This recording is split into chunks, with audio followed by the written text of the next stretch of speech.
अगला सवाल इसी से जुड़ा हुआ ये है कि मान लीजिए कोई एसआईपी रुक जाती है, जैसे मान लीजिए आपने किन्हीं स्थितियों में 6 महीने कहीं पर एसआईपी नहीं कर पाए आप, तो वो एसआईपी मान लीजिए रुक गई। अब उसी एसआईपी को दोबारा शुरू करना चाहिए या उसको बंद ही करके नई एसआईपी शुरू कर देनी चाहिए? आसानी के लिहाज से, प्रोसेस की आसानी या किसी और तरीके से, मतलब आप ज़्यादा बेहतर समझते हैं सारे प्रोसेसेस और उसके कॉम्प्लेक्सिटीज़ को, तो दोनों में से बढ़िया तरीका क्या है? पुरानी एसआईपी जो रुक गई है उसी को फिर से चलाना, या उसको बंद करके या उसको एज इट इज छोड़ करके नई एसआईपी शुरू कर देना? जी, तो इसमें मैं आपके पहले वाले प्रश्न को भी रेफर करूंगा, ठीक है, कि एसआईपी जो है हम एक फंड में कर रहे हैं, ठीक है, और जब भी हम एसआईपी करते हैं राजीव जी, हम एक स्टार्ट डेट रखते हैं और एक एंड डेट रखते हैं। हो सकता है कि वो स्टार्ट और एंड डेट खत्म हो गया, ठीक है, और उसके बाद 6 महीने के बाद, ये पहला सिनेरियो है जहाँ पे 6 महीने के बाद अगर मुझे वापस एसआईपी करना है, तो मेरा फोलियो नंबर वही रहेगा, ठीक है, वो फंड भी वही रहेगा, वहीं पे मैं एक एडिशनल नया एसआईपी स्टार्ट कर सकते हैं बहुत आसानी से, ठीक है। अब आते हैं दूसरे सिनेरियो में, जहाँ पे सेम सिनेरियो है, जहाँ पे हमारा इन्वेस्टमेंट जो है एक फंड में जा रहा है, एक पर्टिकुलर फोलियो में जा रहा है, और हो सकता है कि मैंने 6 महीने के लिए पॉज कर दिया उसको। मेरा एसआईपी जो है मैंने 10 साल के लिए प्लान किया था, रजिस्टर किया था, और फिर हमने 2 साल के बाद उसको पॉज कर दिया। अब मल्टीपल रीजन हो सकता है, या फिर मेरी कमिटमेंट हो सकती है, या फिर मेरा वो फंड पे थोड़ा सा कॉन्फिडेंस कम हो गया हो, ठीक है, मुझे और अच्छा ऑल्टरनेटिव कहीं पे नजर आया हो, बहुत सारे सिनेरियोज है।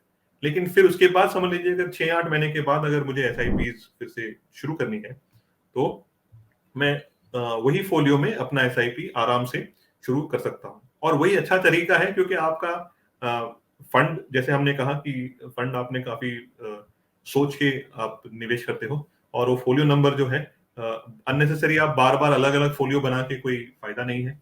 आइडियली एक फंड हाउस में एक फोलियो नंबर, और वो फोलियो नंबर के अंदर अलग अलग म्यूचुअल फंड स्कीम्स आपके हो सकते हैं।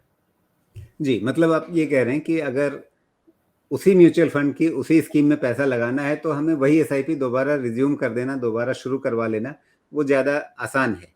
जी, आप नया एसआईपी रजिस्टर कर देंगे जी। उसी फोलियो में और उसी फंड में, तो वो स्टार्ट हो गया आपका फिर से, कोई इशू नहीं आएगा।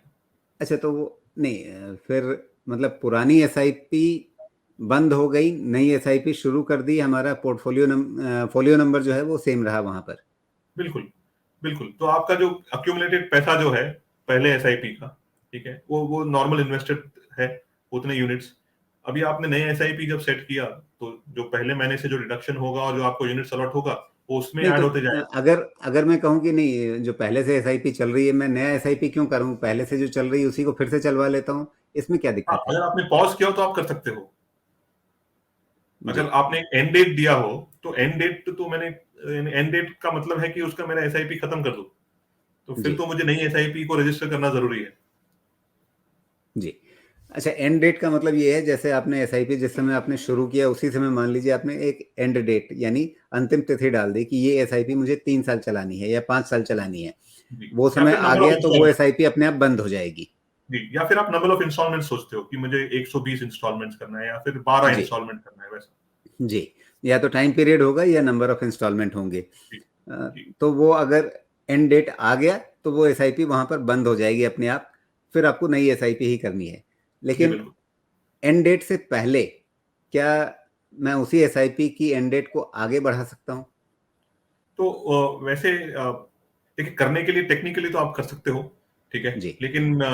लेकिन इफेक्टिवली क्या होगा कि उसका एक, जैसे आपने एक एंड डेट सेट किया है, ठीक है, तो देखिए जिस तरह से म्यूचुअल फंड कंपनीज और सारे प्लेटफॉर्म जो है, वो एसआईपीज का अहमियत समझते हैं। एसआईपीज अगर निवेशकों के लिए हर महीने का इन्वेस्टमेंट और उनका उनका प्लान के हिसाब से है, उसी तरह से एक प्लेटफॉर्म के लिए या फिर एसेट मैनेजमेंट के लिए एक एक यू नो एक और अपॉर्चुनिटी है जहां पे वो ज्यादा पैसे को मैनेज करे।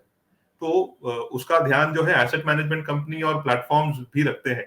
तो जैसे ही आपका एसआईपी खत्म होने का टाइम आएगा, वो आपको अलर्ट कर देंगे कि आप जो है ना, आपका एसआईपी को बढ़ा दीजिए, या फिर आप अपना एक दूसरी एसआईपी खत्म हो रहा है तो उसके बाद आप एक और एसआईपी आप सेट कर दीजिए।